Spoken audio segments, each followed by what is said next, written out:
This is Brian, ScreenFiles.com in review. What I'm looking at today is Fear Street Part 3, 1666. also directed by Lee Janiak.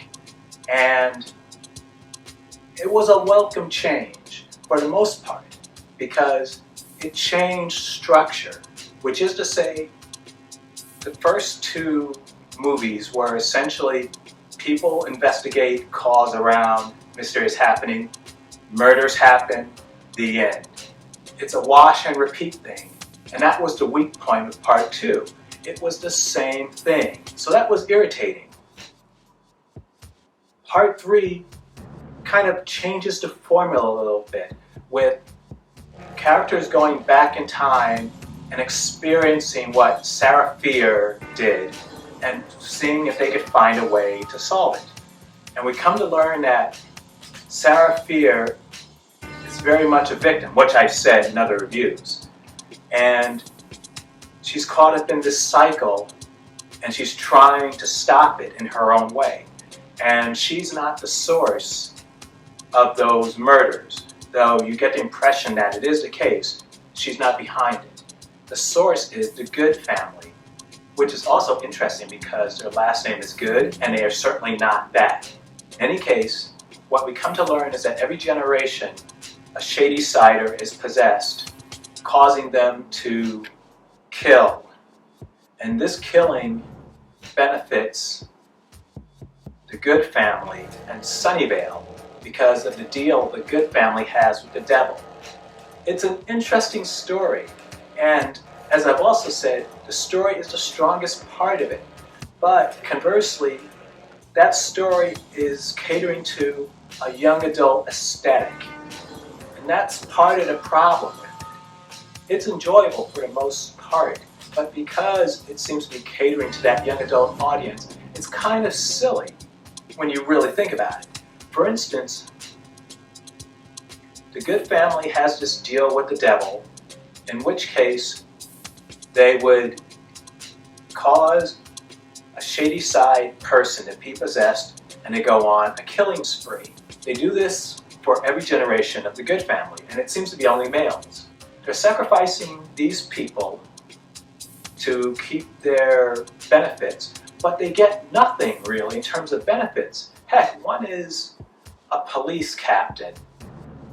The other is a mayor. It's like, can you lower the aspirations just a little bit? We're not talking about the police captain of a major city. We're talking about a police captain of, from what I can tell, a relatively small town. So that's odd.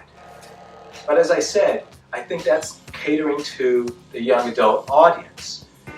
If its aspirations were larger, it would probably begin to break out of that somewhat. And I think it needed to do that.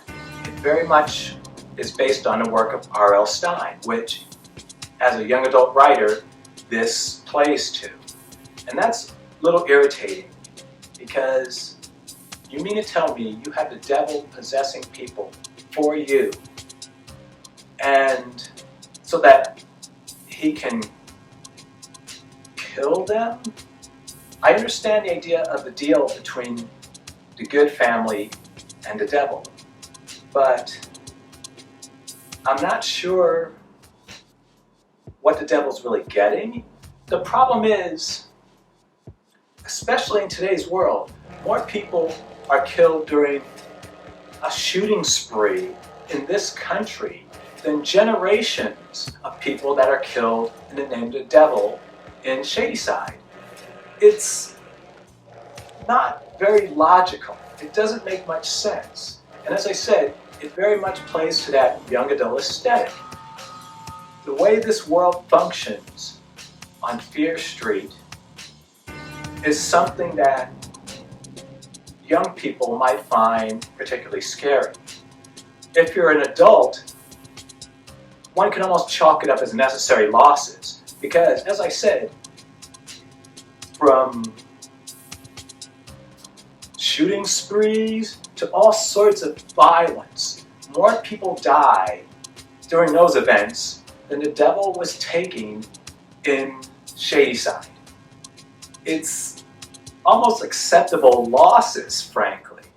And that sounds sick, but I'm just speaking from a logic perspective. I'm not saying it's good that they die, but relatively few people are dying over a period of time. So if you're going to do that, that sounds like the most oddly harm reductionist way to do it. So that's kind of odd. As I said, the aspirations of the good family are shit. Just the idea that a police chief is good enough in a small town. It's like, what? You're literally sacrificing lives to the devil. And he's giving you benefits. And that's all you want? Oh my God.